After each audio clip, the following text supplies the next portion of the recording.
Hello, happy Monday, and welcome to AP Comparative.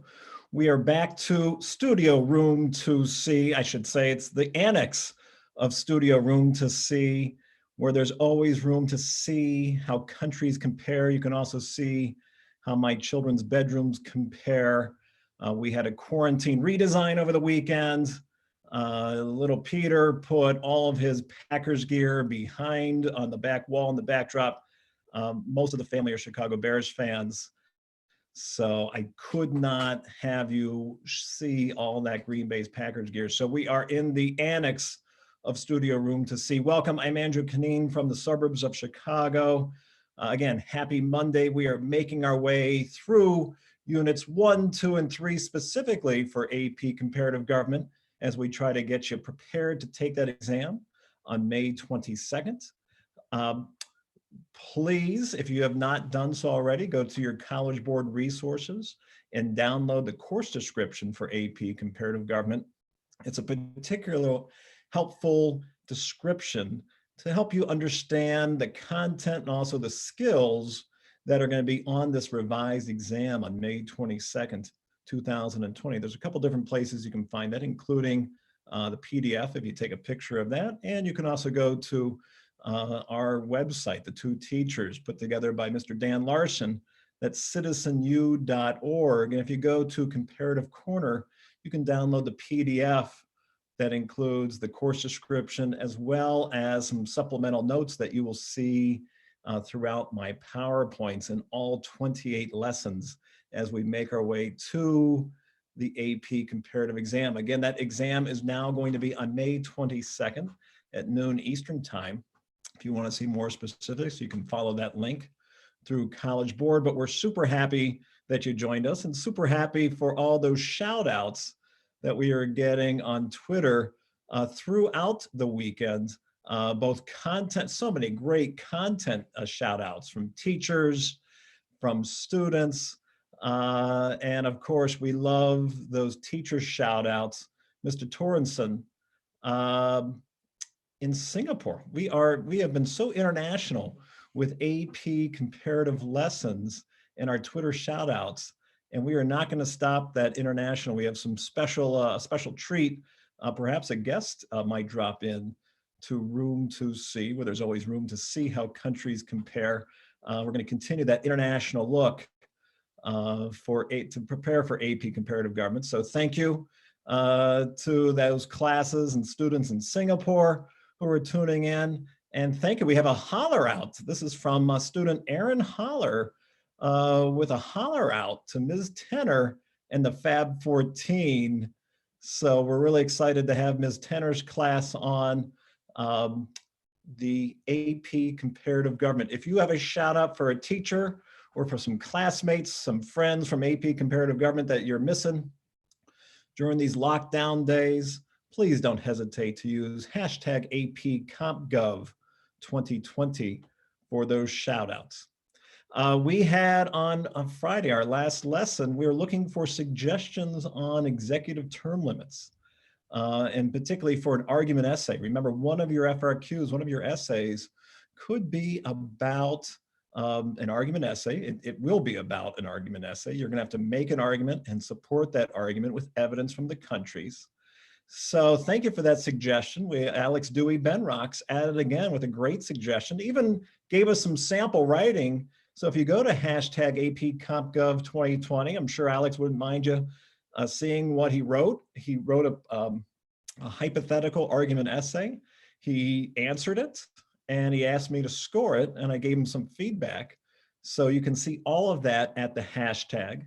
To see where he did really well and where he could improve his score. And we're going to practice more argument essay writing today based kind of on an argument essay that Alex Dewey Benrock suggested at the hashtag. So here is, I'm going to give you a sneak preview here of today's essay writing and today's topic 2.4 and 2.5 as we get into executive term limits and the removal of executives, particularly in our 6 core countries in AP comparative government. Keep that in mind as we go through some of the content from topics 2.4 and 2.5 to see how you would answer this argument essay. So in AP Comparative Government, different AP course countries have different rules regarding executive term limits. Are executive term limits an effective constraint of an executive branch's power? So that's the argument that you have to write to in this hypothetical essay. Remember that in argument essay writing, you have to use at least one of the course concepts that is provided in the essay. So today, again, based on the suggestion out there on Twitter, I appreciate that. One of the at least one of the three terms, democratic regime or authoritarian regime, or the concept of political legitimacy. So as you're listening to the content today, see how you might piece together a thesis and supporting arguments using at least one course country, using two pieces of evidence, and you also have to use at least one of those concepts in your argument essay. So have at it as we go through the content. We are looking at executive term limits. It's topics 2.4 and 2.5 in the course description. We're also looking at how executives might be removed or whether they can be removed in our course countries. We're going to connect this to the larger concept that we've already talked about in Unit 1, and that's democratization. And this idea that as countries, as they rule, in some cases, some countries have momentum towards expanding participation to their citizens. Some countries have momentum towards creating independence of branches of government, of increasing their rule of law. And so we're going to see, how does this concept of term limits and removal of executives, how does that fit into that bigger concept of democratization? We are making our way through all the units, but we're particularly focused on units 1, 2, and 3. Believe it or not, we will finish unit 2 this week, and we'll move on to unit 3 by the end of the week. So we are not wasting any time as we get you prepared for that exam on May 22nd. So what you need to know today for topics 2.4 and 2.5, pretty simple, straightforward vocabulary and concepts. You should know what an executive term limit is. And also we should probably reference, particularly when we're talking about some of our course countries, the idea that when we're talking about a term, in some of our countries, we're talking about a fixed term, that there are rules or traditions in some, particularly in the United Kingdom for many years, they had a tradition of a fixed term election system in which elections for public officials take place on a regularly announced or established date. So be thinking about which of our course countries actually has executive term limits. You might know that. We're certainly going into those details today. But also, if you remember back in a previous lesson, which of our countries has a fixed term for their election date, particularly election for an executive office. So getting right into it, executive term limits do have advantages and disadvantages with regards to political stability and effective policymaking. Anything that I put on these notes with an asterisk, we should note is sourced. It comes directly from the AP Comparative Government course description. So that is, I'm not making these out out of thin air. These are the concepts and the definitions of the concepts, and in many cases, content examples that you should be really aware of when it comes to term limits. So in this case, 2.4, we're looking at the advantages of executive term limits and the disadvantages of executive term limits. And the advantages of term limits is it's checking executive power, it's preventing the emergence of dictators or those who are ruling with greater personality. It also helps to focus office holders on governing rather than just winning elections. And it provides opportunities for new leaders to get new ideas in and for the people to see new faces with new agendas over time. Disadvantages of executive term limits can be that if you have a really good executive, it might force a good executive to leave office too soon or in the middle of a crisis. Or it allows insufficient time for an office holder really to achieve his or her goals or policy objectives, which could impede the uniformity or the continuity of policy. It can also weaken accountability. If an executive knows they're going to be out of office in 4 years or 6 years, it might actually reduce accountability. Some political scientists say that in some cases, term limits can actually increase political corruption because a political leader only sees a fixed amount of time that they can maybe get something for themselves or their allies. Or it can create a lame duck period for an office holder and actually weaken the power of that executive. So those are some positives, advantages and disadvantages of executive term limits. You should know some country-specific examples of term limits, or in our first country's example, the actually elimination of term limits for the president. And that's what China did in 2018 when the national legislature went along with the wishes of President Xi to eliminate what had been essentially a 10-year term limit. In China, they would renew a president's term every 5 years, but they did have in the constitution that was limited to 10 years. And essentially, China played by that constitutional rule for almost 25 years until the legislature changed that part of the constitution in 2018. We should note that, of course, the president of China is also the general secretary of the Communist Party, and the general secretary has never had a term limit, although there are some political scientists who claim that in the Communist Party manifesto in China, that the general secretary is not allowed to serve for life. So theoretically, President Xi can be president for a long time, but really that heart of power, being general secretary, at some point, he's going to have to give up that power according to the rules now in China. But we've seen those change in recent years. Iran, remember, we have two executives that we're interested in with Iran, that co-executive. The head of state, the supreme leader of Iran, has 10-year terms. Technically, the supreme leader is selected by a group of elected religious officials called the Assembly of Experts. And we're going to see, I'll show you an example here in a moment where the supreme leader, the constitution is murky in Iran, where yes, the supreme leader could be removed, but there's really not a description of how the supreme leader would be removed by the Assembly of Experts. So it's never happened. They've only had two supreme leaders, and both of them have served until the end of their lives.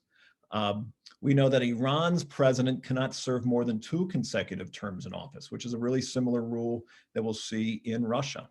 Mexico has the most strict term limits of any of the countries that we study. They have the sexenio. You don't have to know Spanish or foreign languages, but that's a pretty quick, easy word to remember. That is what is called the one term, a 6-year limit that Mexico's presidents have had since their constitution was created in 1917. Similarly, Nigeria's constitution, much more recent, 1999, has had a 2-term limit, very similar to the US presidency, of 4 years each. Russia's trickier. Russia's always trickier. Russia has changed this at least once, and with the potential constitutional changes, will change it more. In Russia, the president, ever since the Constitution was adopted, has had a constitutional term limit of no more than 2 consecutive terms. Initially, with Boris Yeltsin and Putin and Medvedev, those were 4-year terms, and then it changed. And when Putin was reelected back into office in 2012, he was limited into 2 6-year terms. So that is technically the rule in Russia now, that the Russian president has 2 6-year consecutive terms in office until we see those changes. I believe we have a guest in studio room to see, someone who's actually reported firsthand from Moscow about Russian government, but I think our guest, let me get out of the shared screen. There we go. Mr. Birnbaum? Hi there. How are you? Hello, how are you? Welcome. I'm doing well. From nighttime in Brussels, I'm joining you from the other side of the Atlantic. Thanks so much for welcome. Welcome to AP Comparative. We do have a guest who's dropped in from Brussels. He is a Washington Post reporter and just had a terrific article today that is on a topic that we've been trying to get students to understand in the middle of learning about AP Comparative Government amid the coronavirus crisis around the world, and looking at how governments have responded both in health policy, but also economic policy and governmental policy. I couldn't help but to note how much your article really summarized a lot of those concepts our students are expected to know about how big changes in government policy can sometimes erode efforts for democratization. Could you summarize your article? Sure. I wrote this article with a colleague of mine. I kind of handled the European side of things. My colleague, who is in Rio de Janeiro in Brazil, did a lot on Latin America. So I kind of did the really well-established democracies. He did democracies that have less of a deep history. And what we're seeing is in all types of democracies, a real challenge right now with the coronavirus pandemic, because there's just a tension between the kinds of extreme things that governments have to do to lock down their populations, take over their citizens' lives, tell them to stay at home, tell them to shut down their businesses, and democracy and the idea that open societies should allow their citizens to have choices and to lead their lives freely. And so we're seeing both in countries with long histories of democracy like France, and then also in Latin America, in places like Chile or Bolivia, real questions about what's going to happen. To what extent can parliaments oversee and keep track of what the leaders are doing? To what extent can citizens vote or have a say in what's happening? And in a couple of countries, I see you've sort of scrolled down, there's a picture right there of the Prime Minister of Hungary.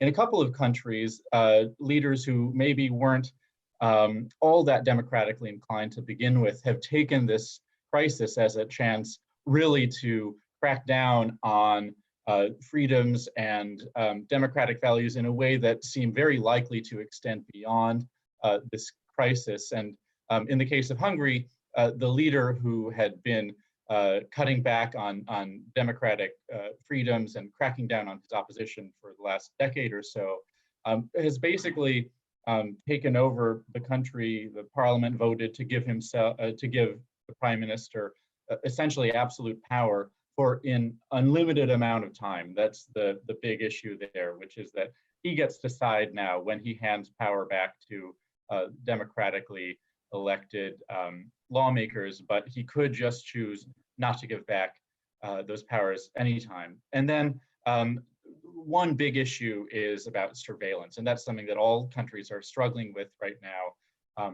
Here in Europe, we're maybe a couple weeks ahead of the United States in terms of the health issues and the pandemic. So a lot of countries now have seen the height of hospitalizations and are approaching the height of fatalities, and they feel as though they're kind of coming around on the other side. The pressure is easing a little bit. They're thinking now about how do they reopen their societies just a little bit, but they're really scared that if they open up their doors, then health situation is going to get really bad again. So they're thinking about really intrusive, invasive surveillance of their citizens, potentially with cell phones, monitoring their movements, monitoring the contacts that they have with other people, so that if the virus starts to spread again more quickly, as it surely will when they reopen, that they can crack down really quickly and tell people to quarantine and other things. And that's something that all societies are going to be dealing with. That's something that you saw in the United States after September 11th. The Patriot Act gave an incredible amount of surveillance power to the executive branch, to the White House. And that is still with us 19 years later, long beyond the time when the original immediate threat was there. And there are a lot of people who think this is probably going to create that same situation with surveillance. Certainly, one of the things we've talked about with characteristics of democratization, whether it's an emerging democracy or a more foundational democracy, is the role of government transparency and press freedoms. What have you been reporting on or observed about press freedoms as part of your journalism? Well, press freedom is in it's not uniform, you could say, that the situation varies from country to country. But for example, in a country like I already mentioned, Hungary, where Prime Minister Viktor Orban has taken extraordinary powers for himself, they've also criminalized the spread of what they say is disinformation or misinformation. But it's essentially up to the government itself to decide what is disinformation. And there are a lot of concerns that essentially they'll say whatever the opposition parties are saying is disinformation and therefore criminal, or whatever independent-minded journalists are saying. If they choose to criticize the government, if they want to say that the government's response has been perfect or that mistakes were made, that is going to be classified as disinformation and it's going to be criminalized. So there are a lot of worries. I mean, it does come, there are legitimate concerns about the role of false information being spread in the middle of this pandemic. It's happening. It happens also in the United States and,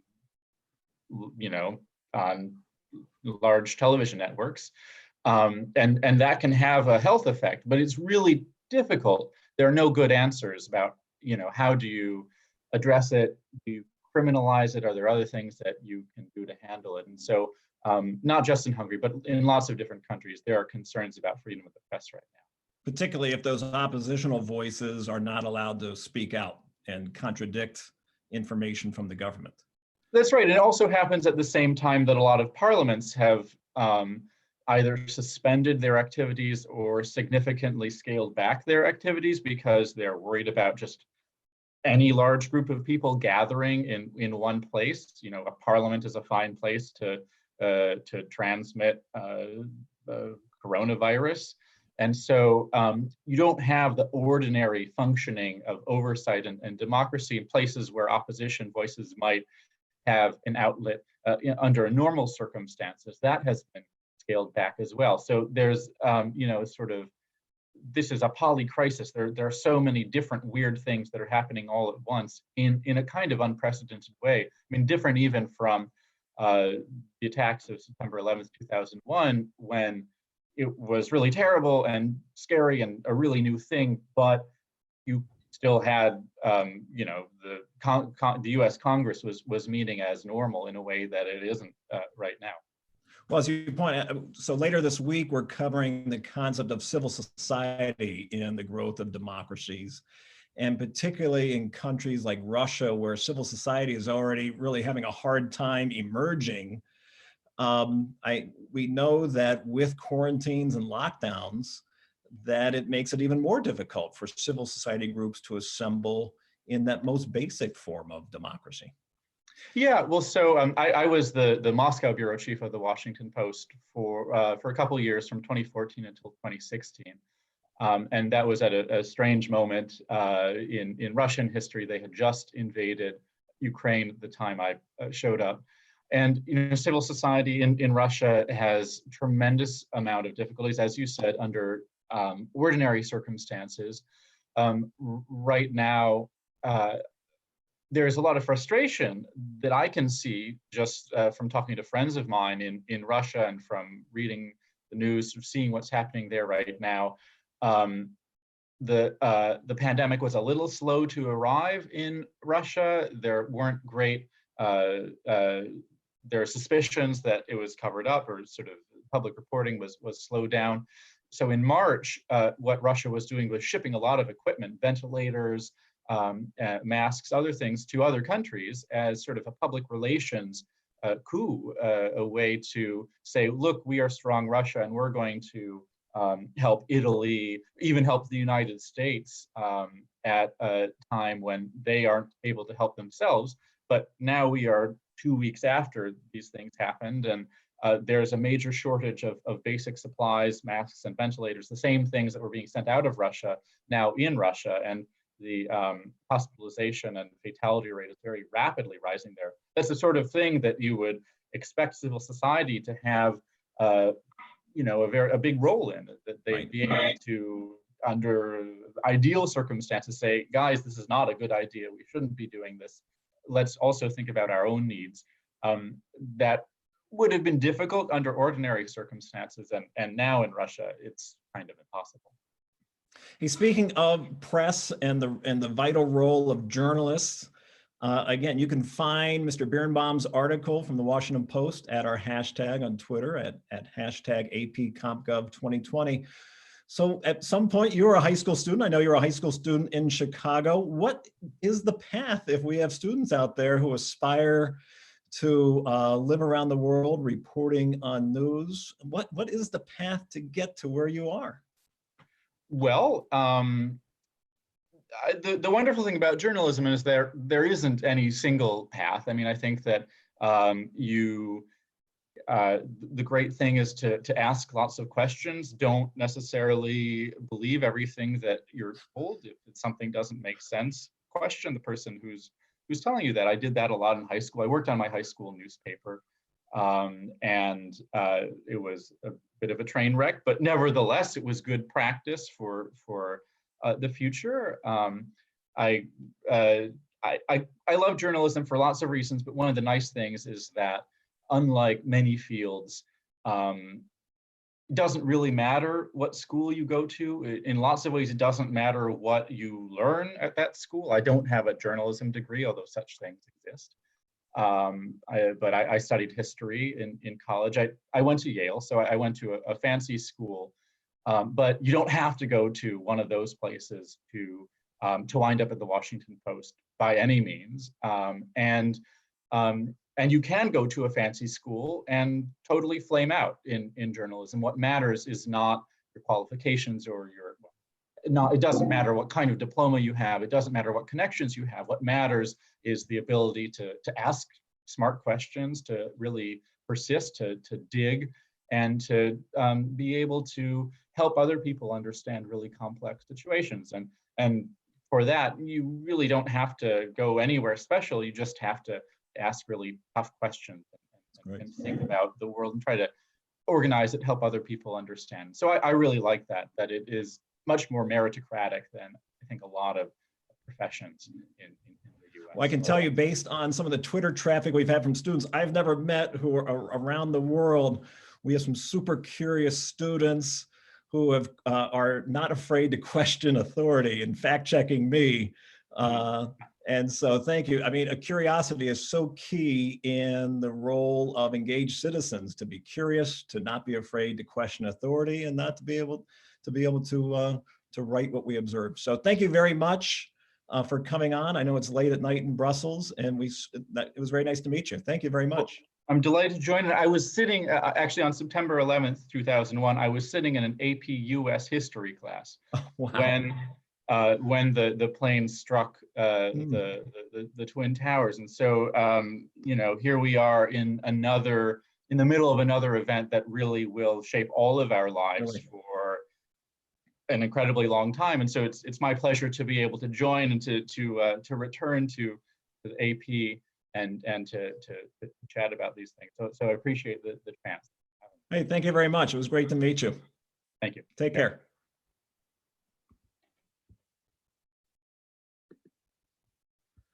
Wow, that was fantastic. And we should I was reminded over the weekend that many of you who are seniors were just babies, had just been born in 9/11. So for Mr. Birnbaum to make that connection between what he was observing as a high school senior and now what he's reporting on, what you experienced as babies, and now what you're living through in some of your senior years, to be curious and to make observation, it was terrific. And we're going to talk a lot more about democratization and civil society later this week. Let me just continuing some of the content that we were looking at in terms of limiting executive authority. Let's see here. We were into, across course countries, executive leaders can be removed by the legislative branch through different procedures that control the abuse of power. And so here's where we're noting that, not everything is as it seems, as Mr. Birnbaum was talking about. You got to dig in there and don't be afraid to be contrarian, because I know we have this idea that executive term limits executive power and maybe promotes democratization efforts. But take a look at the United Kingdom. The United Kingdom is a monarchy. It's a kingdom, and there are no executive term limits either for the head of state or for the prime minister. And yet, when you look back at our Freedom House data, it is portrayed, it's measured as the most democratic country of the AP6 course countries. So in those cases, you got to dig in deeper and find out, all right, what are elements? If it's not executive term limits or the removal of an executive, what does make the United Kingdom to limit their executive authority? So just some other quick notes. In Russia, the president can be removed from impeachment by the legislature. That's never happened in Russia. And now we know that China has no authority to remove the executive from power and to remove the president from power in China. Nigeria has a system of impeachment. No president has been impeached, but the Constitution is very clear with the role of the House and the Senate in Nigeria's Congress to remove the president.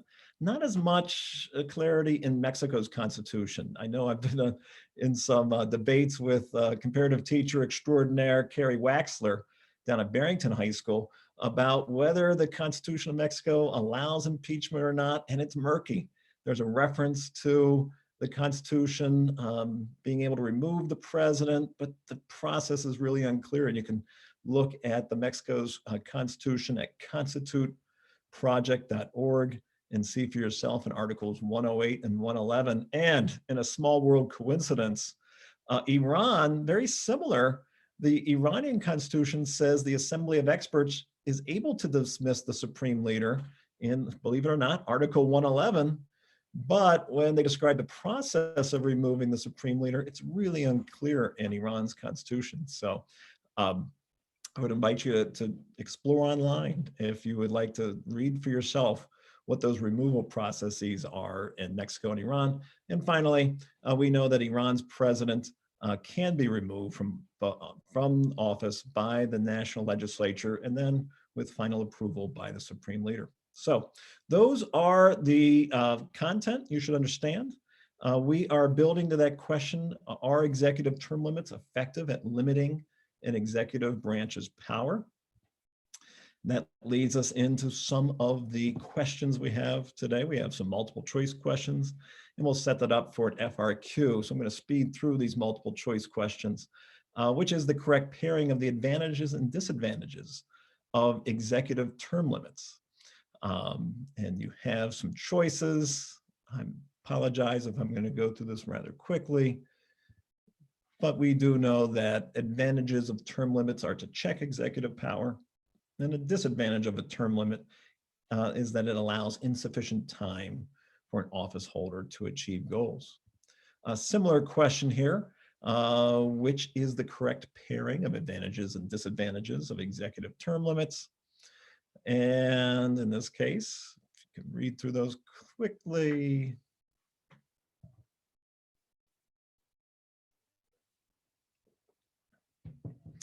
The answer is C. Advantage is that it provides opportunities for new leaders with new ideas, and a disadvantage is that it inhibits the emergence of dictators. How about matching up the countries to the accurate description of executive term limits in those countries? On the left-hand side, we have a column of no term limit. On the right-hand side, which of those officials is limited to 2 consecutive terms? And if you know your content for your countries, you know that it's actually letter D, that United Kingdom's head of state, the Queen, the monarch, has no term limit, and yet Russia's president is limited to 2 consecutive terms currently. And we'll play that one more time, which is a correct pairing of countries to the accurate description of executive term limits. In this case, hopefully you know that China's president now has no term limit, while Iran's president has a limit of 2 consecutive terms. Finally, what is the intent of a legislature having the power to remove an executive in its political system? So those constitutions that allow the removal of a president, what is the notable point? And that is A, to control the abuse of power. That is one of the intents of a legislature that is able to remove its executive. So we are moving into the FRQ. We know that this revised exam on May 22nd will have 2 FRQs. One of those FRQs will be the argument essay. And based on our collaboration on social media, I want to thank Our students who contributed ideas. The question is, in AP Comparative Government, AP course countries have different rules regarding executive term limits. Are executive term limits an effective constraint on an executive branch's power? Use one or more of the following course concepts in your response. In your response, you should write a defensible claim that establishes a line of reasoning using one or more provided course concepts. And then you should support your claim with at least two pieces of specific and relevant evidence from one or more course contents. The evidence should be relevant to one or more of the provided course concepts. So you have to use one or more course countries, and you have to use one or more of the provided concepts. Remember, the concepts in this case are democratic regime, authoritarian regime, and political legitimacy. You do not need to write the alternative perspective this year for the revised FRQ in 2020. And I did not write one today, but I want you to see what I wrote because I screwed up and then I fixed it. So I screwed up. So let's see where you can see the mistake here. I think it's a good thesis. Executive term limits are not an effective constraint. Remember, pick one side or the other. Do not argue both sides. If you argue both sides, you're really going to limit yourself to only being able to get 1 or 2 points out of 7 possible points for this FRQ. So don't prove how smart you are. Pick one of the arguments, stick to that argument, and support that argument, and make sure you're answering the prompt. I know there was a question on Twitter, can I answer it this way? I would be safe here. Make sure you're answering the prompt and pick one of the two arguments. So I picked the argument that executive term limits are not an effective constraint of an executive branch's power because, and I underline the word because that shows my reasoning. My thesis has to have reasoning in order to get the claim statement point. Because an executive branch can grow in power even with different executive leaders in charge. Just because a government imposes strict limits on executive terms does not prevent an executive branch from growing in power. I think it's a good thesis, but then I realized I could have made it better. I think my evidence about Mexico is good. I used Mexico as an example of a system with strict executive term limits. No country we study in AP Comparative has stricter term limits than Mexico.